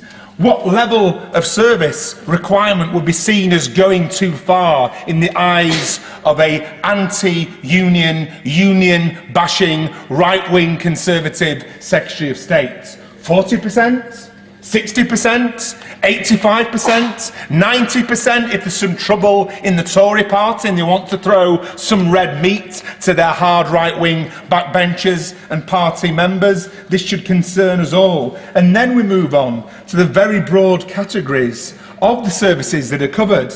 How will education services be interpreted? How will transport services be interpreted? Very, very widely, I should expect. And then we look at the work notice. A work notice must identify the persons required to work during the strike and specify the work required to be carried out. This is chilling authoritarianism. We're going to see workers who lawfully voted to strike ordered to go in to work. That's chilling. And then finally, work notices. No protection if union fails to take reasonable steps. This completely changes the role of trade unions. Absolutely appalling.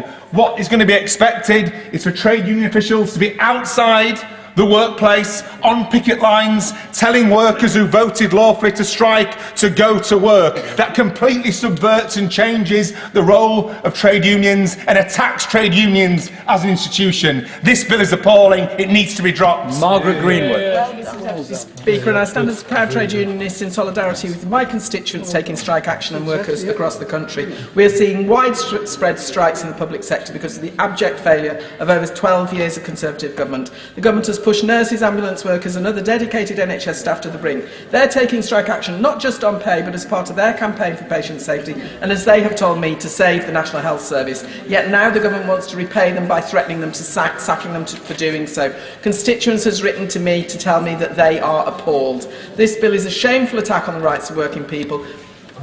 Richard Arthurs, head of trade union law at Thompson Solicitors, has said the introduction of minimum safety levels does not comply with the United Kingdom's legal obligations under Convention number 87 of the International Labour Organisation on Freedom of Association and Protection of the Right to Organise, and Article 11 of the European Convention on Human Rights. He is one of many who expect there to be legal challenges to this bill. Last October, the government published the Transport Strikes Bill, allowing minimum service levels to be introduced during strikes in certain transport services. It seems that this bill has now been superseded by the one that we're debating today. In the European Convention of Human Rights memorandum that accompanied that bill, the government set out why minimum service requirements would not apply to other sectors. So just a few months ago, they were clear that important factors already existed in other sectors to mitigate the impacts of industrial action in those sectors on wider society. In health, it pointed to the fact that unions include guidance to their members on their approach to life and limb arrangements. So why have ministers changed their minds? Now they are saying that they are introducing this legislation to ensure that striking workers don't put the public's lives at risk. That is an insult to workers who kept the country running during the COVID-19 pandemic, putting themselves at considerable risk, and in particular it is an insult to nursing unions and representative bodies who worked hard to ensure that there would be cover for urgent cases during their strike. As the TUC points out, this bill is the government's latest attack on the right to strike, and I will be voting against it this evening. Beth Winter. Thank you. I make reference to my entry in the register as a proud former employee of UCO, and I'm also a proud member of Unite. Mr Deputy Speaker, this bill exposes this Tory government's contempt and disregard for working people whose difficulties have been caused by them.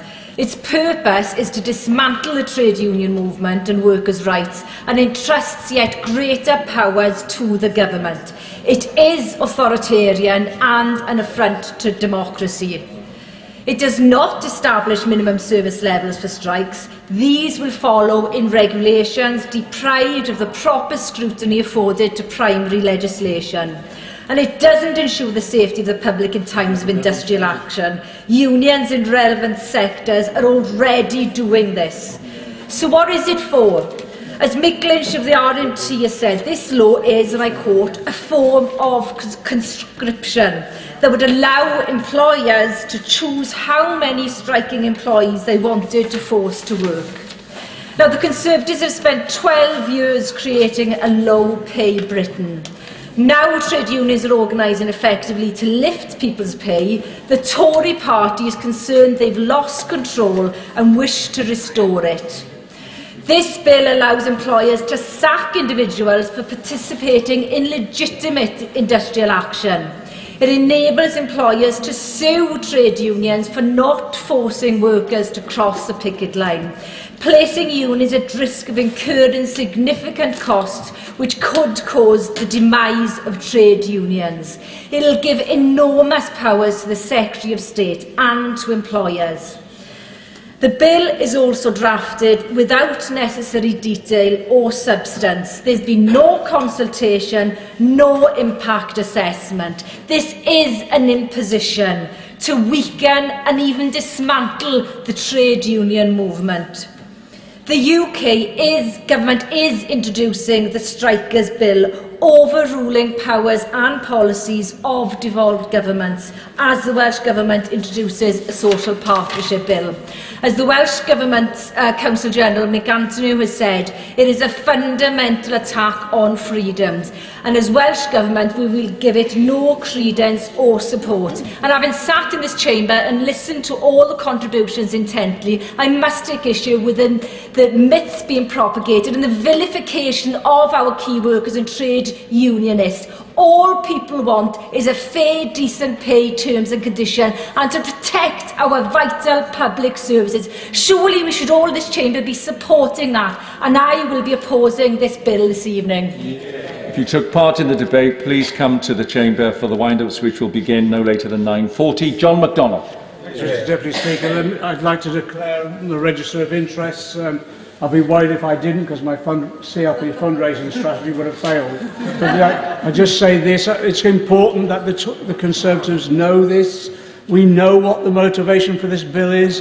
Do not insult the intelligence of this House or the British people that this has anything to do with emergency measures whatsoever. We've all negotiated those over the years. They've been in existence for decades, since the beginning of the trade union movement. The motivations are these. First of all, it was an attempt to try and threaten those who are in negotiations at the moment.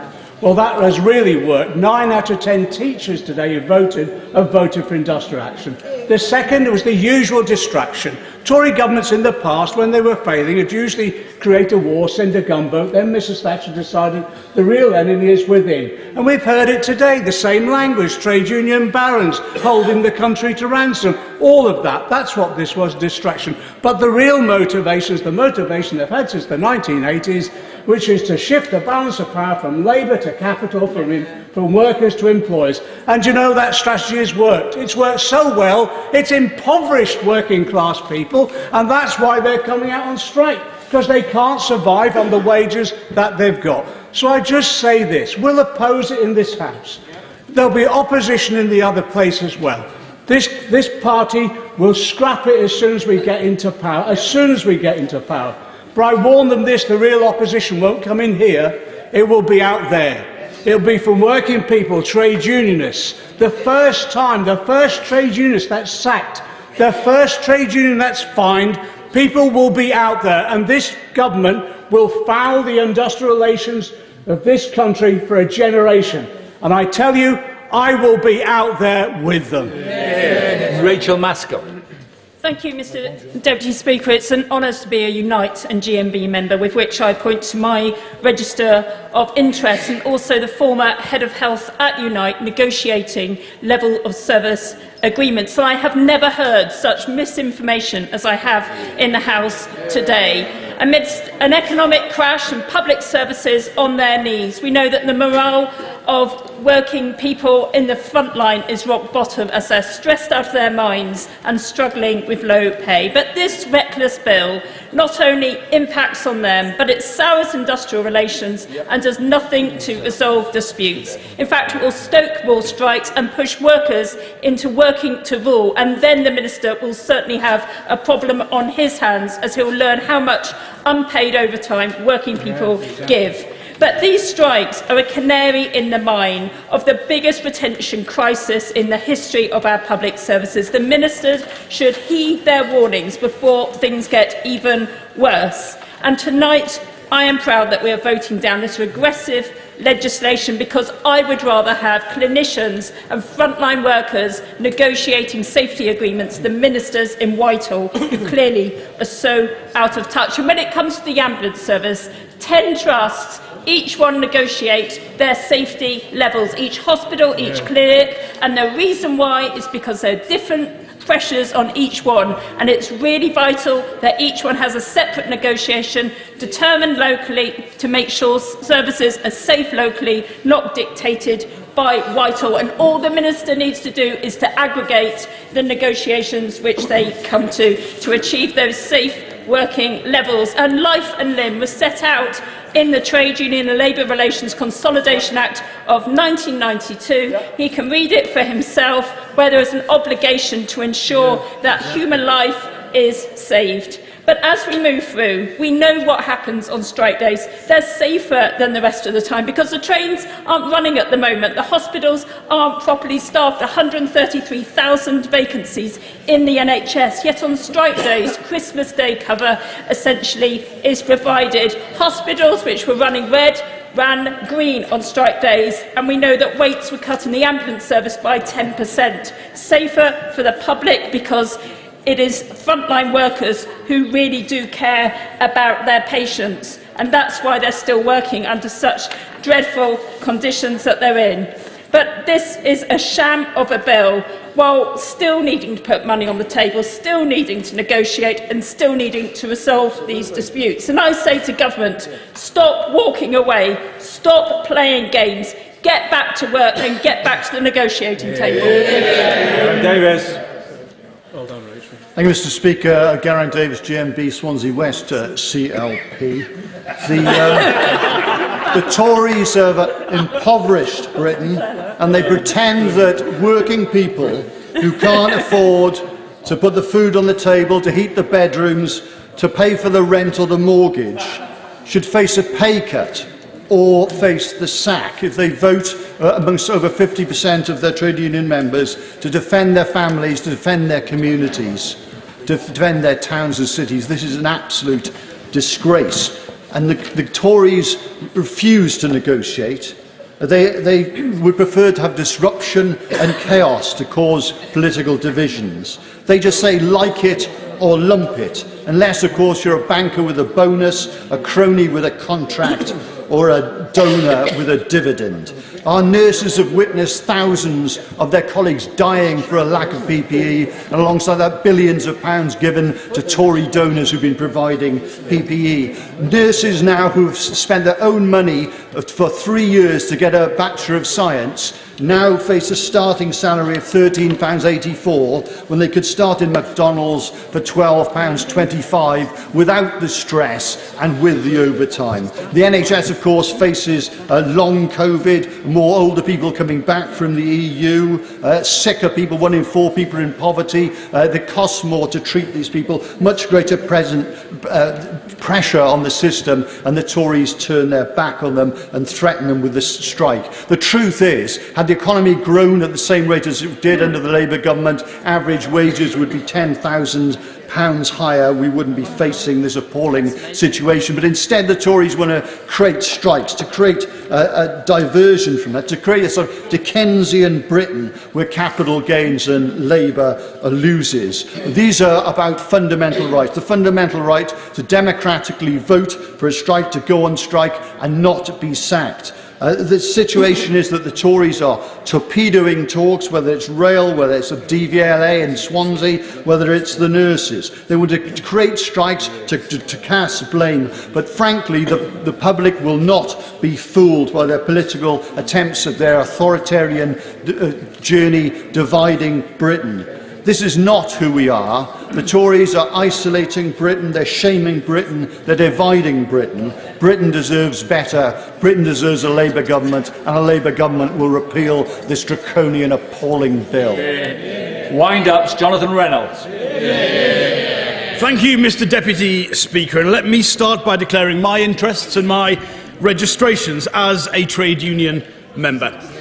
This has been a hugely well-supported debate, with no fewer than 38 speeches from the backbenchers on this side of the House.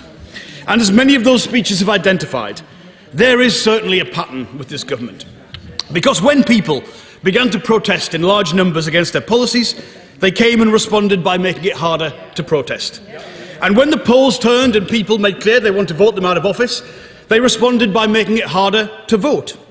And now when paramedics and nurses and transport workers and many other professions decide, in desperation and as a last resort, to go on strike, rather than listen to them and negotiate, this government is responding by making it harder to strike.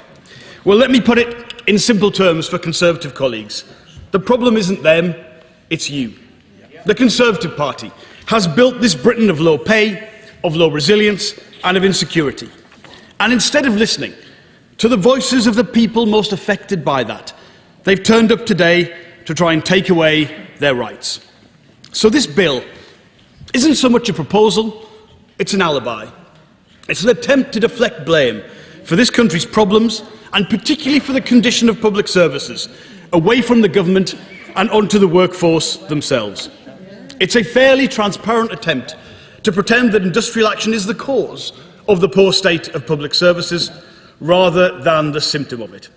And I speak for, I think, every member on this side of the House when I say we reject this cynical attempt to do that entirely.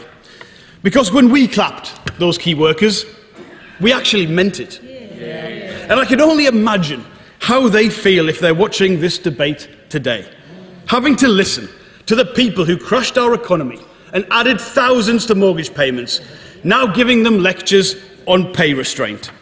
Imagine a police officer who saw the Conservatives cut police numbers so much they could no longer respond to burglaries, or a teacher struggling with class sizes and SEND referrals, or a nurse understaffed on a ward in a busy NHS hospital this weekend.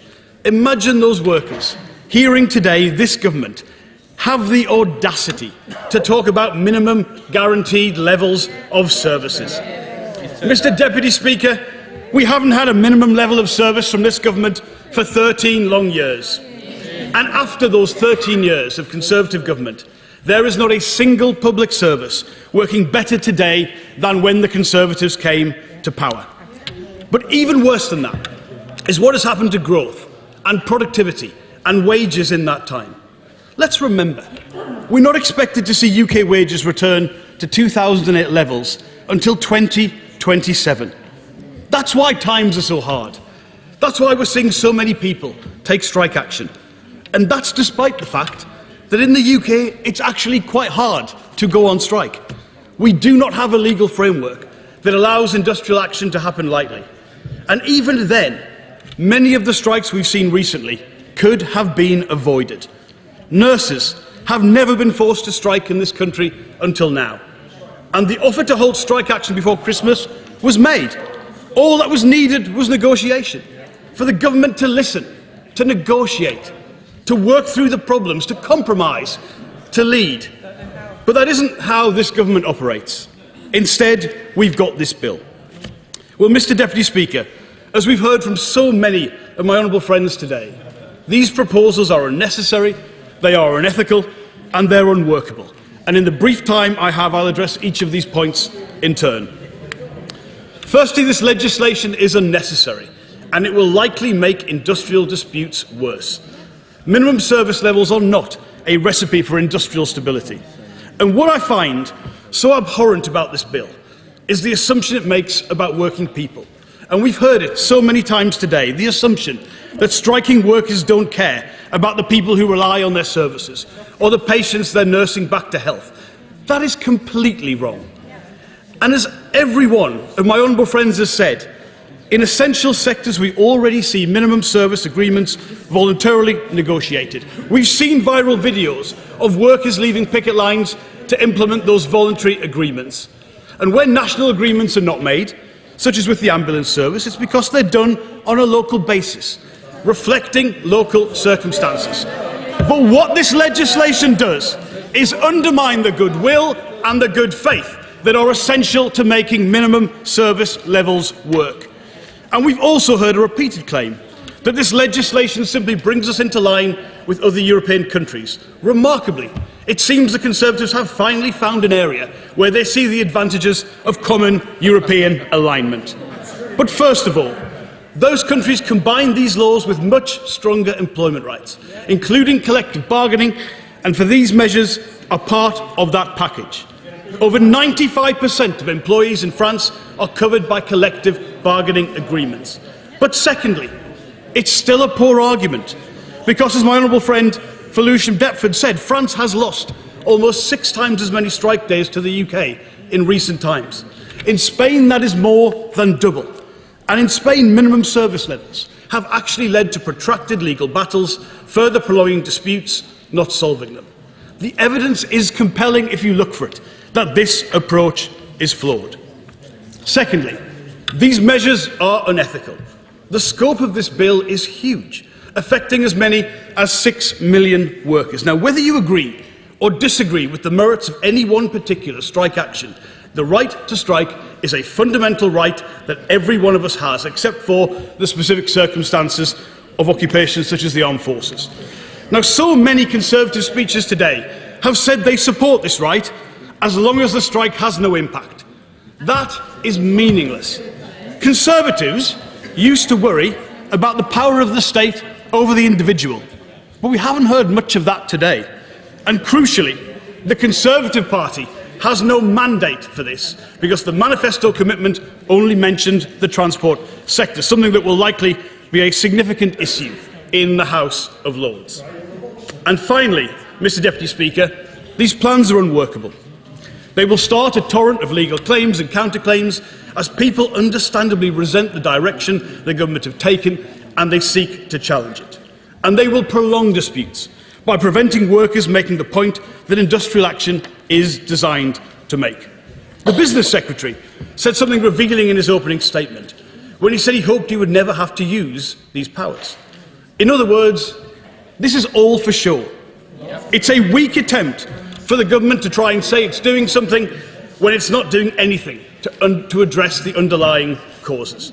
But for all of those members of Parliament who vote for this tonight, well, they must be praying that this legislation is indeed never activated. Because if they ever do use it, the net result will be teachers and doctors and nurses and firefighters and more turning up at Conservative MPs' surgeries or standing outside their offices asking their MPs if they really do want to sack them. Has the Conservative Party really thought this through? Is that how we'll improve public services and address the recruitment problems we're all aware of? The truth is, the Conservative Party has gone from clapping workers to sacking workers in just 3 short Prime Ministers. Mr. Deputy Speaker, it feels like this proposed legislation are the last gasps of a government that it's at the end of its tenure. This is not a serious proposal to resolve the industrial action that the UK is experiencing. I repeat, it is a sideshow, it won't work, and actually, it's likely to make things even worse. But most of all, it completely fails to recognise what every good business knows, which is the biggest asset any organisation has are its people. And when those people are driven to extremes, when they're going on strike in record numbers, you simply have to listen to them. Look at the turnouts in the ballots, look at the strength of the votes that have taken place. And we do understand that. There were no nurses' strikes under the last Labour government. There are no rail strikes in Wales under the Welsh Labour government. Our plans will address the workforce problems in the NHS with revenue from ending the non-dom rule. And our plans for energy security and industrial strategy and making Brexit work will get the economy growing again. And we'll put good jobs and good work at the heart of those plans. The simple truth is this.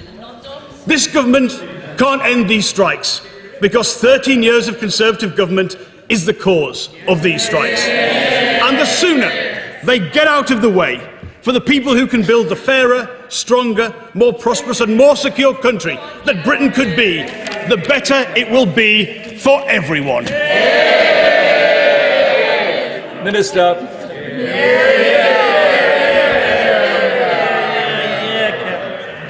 Thank you, Mr. Deputy Speaker. I'd like to thank honourable members on both sides of the House who have contributed to the debate this evening.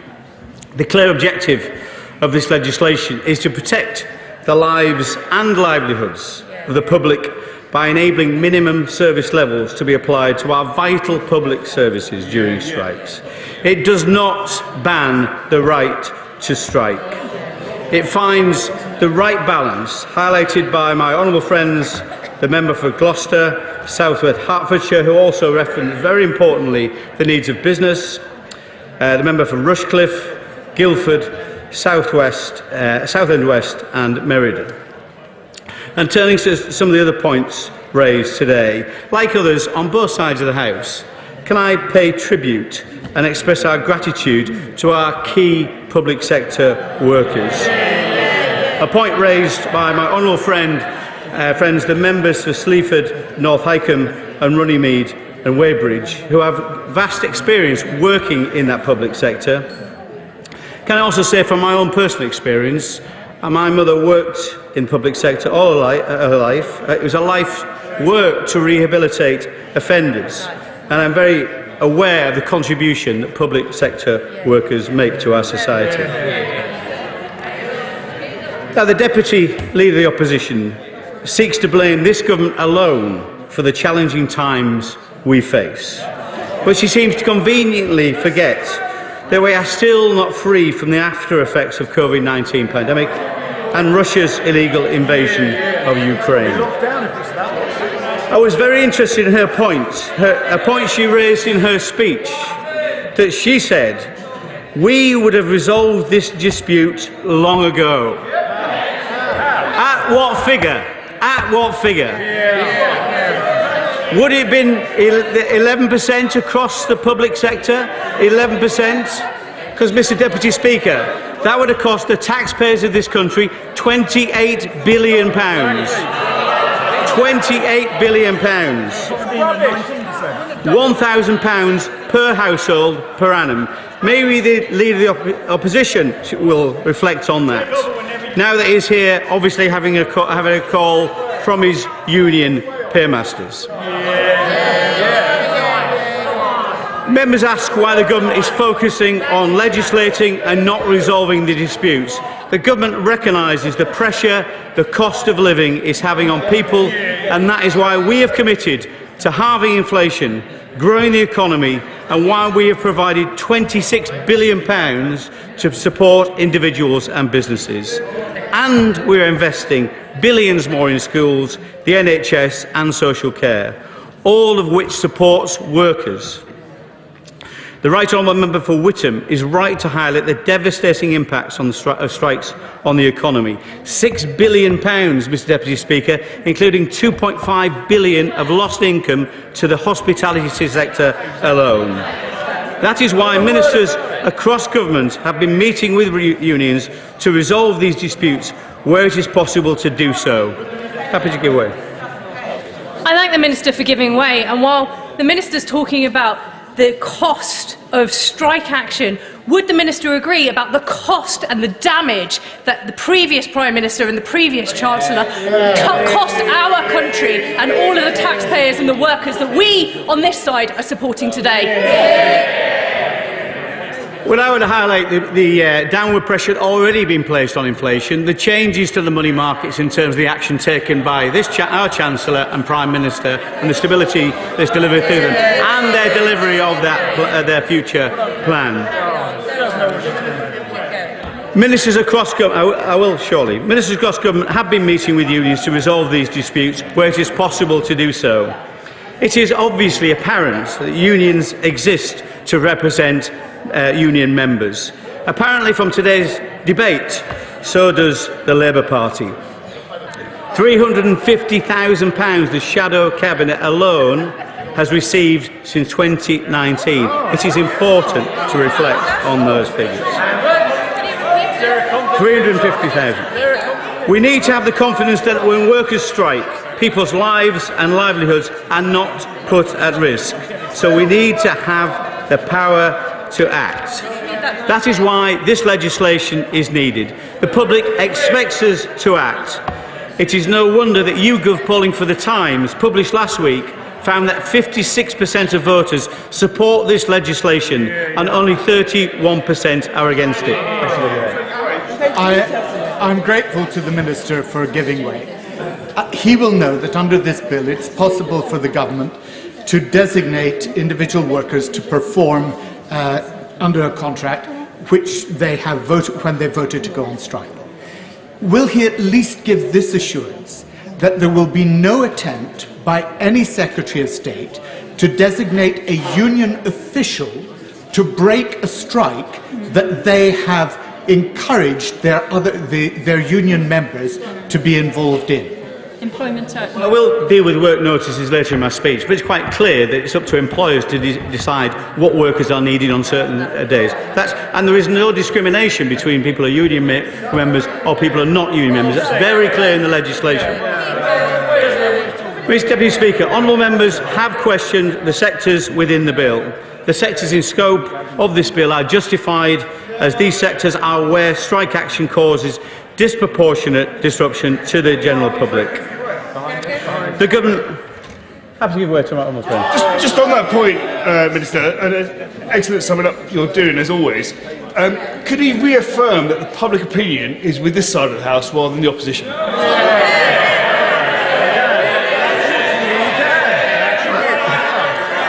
I think the polling is very clear, and we heard precious little of that about what the public thought of this. We heard lots of the impact on public sector workers. The public themselves are with us on this legislation. The government has already announced its intentions to consult on the application of minimum service levels for rail, ambulance and fire service. I welcome members' questions and suggestions on how minimum service levels will operate in specific services, and note in particular the helpful contributions from the Right Honourable Member for Milton Keynes South and the Member for West Dorset. I look forward to the contribution of key stakeholders and experts during the consultation process. The Government also engaged with devolved administrations during the consultation process. The Government has been clear. However, we may choose not to use the regulation-making powers in this bill if adequate voluntary arrangements, where necessary, are already in place between employers in a relevant sector. This legislation also equips employers to manage instances where a worker takes strike action despite being named to work on a strike day. It is the discretion of employers as to what, if any, action is taken, and we hope that employers are fair and reasonable. The claim that this is a policy of this government to sack key workers is an unfair exaggeration. Yeah. Well, already. Okay. Thank you. The impact. Can I just touch on the international examples? And the excellent speech by honourable member, the member for Newbury. The concept of minimum levels is not new. They are used all over the world, in the USA, Australia, Canada, and a number of European countries like Spain and Italy. We all want to see an end to these strikes. Point of order. Point of order. Could you do that again? I move that the question. A question about between. I move that the question now be put. I've had enough. I'm not. No. I'm not. No. We've still got another 2 and a bit minutes to run, so I'm using my discretion not to take that.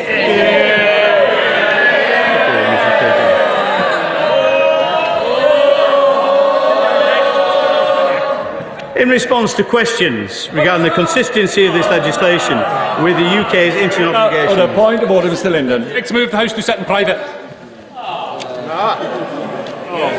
I have to. You can't do that now. I have to. Order. I have no discretion on this one. The question is that this House sit in private. As many other opinions say aye. Of the country, no. No!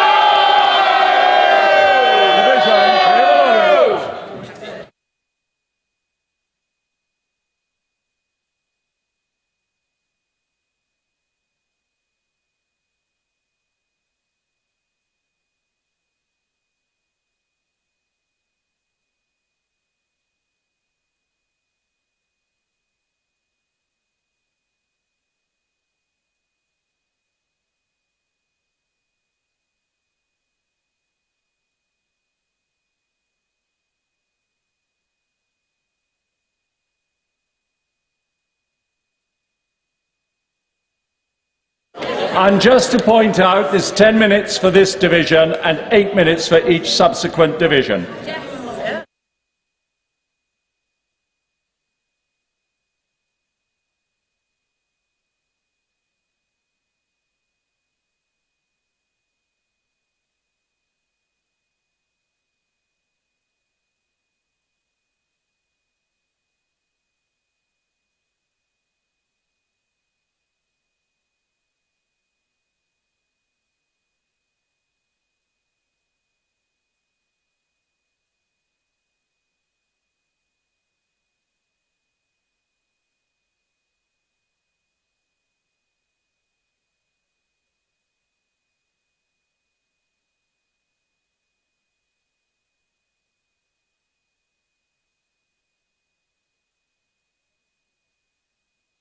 Order!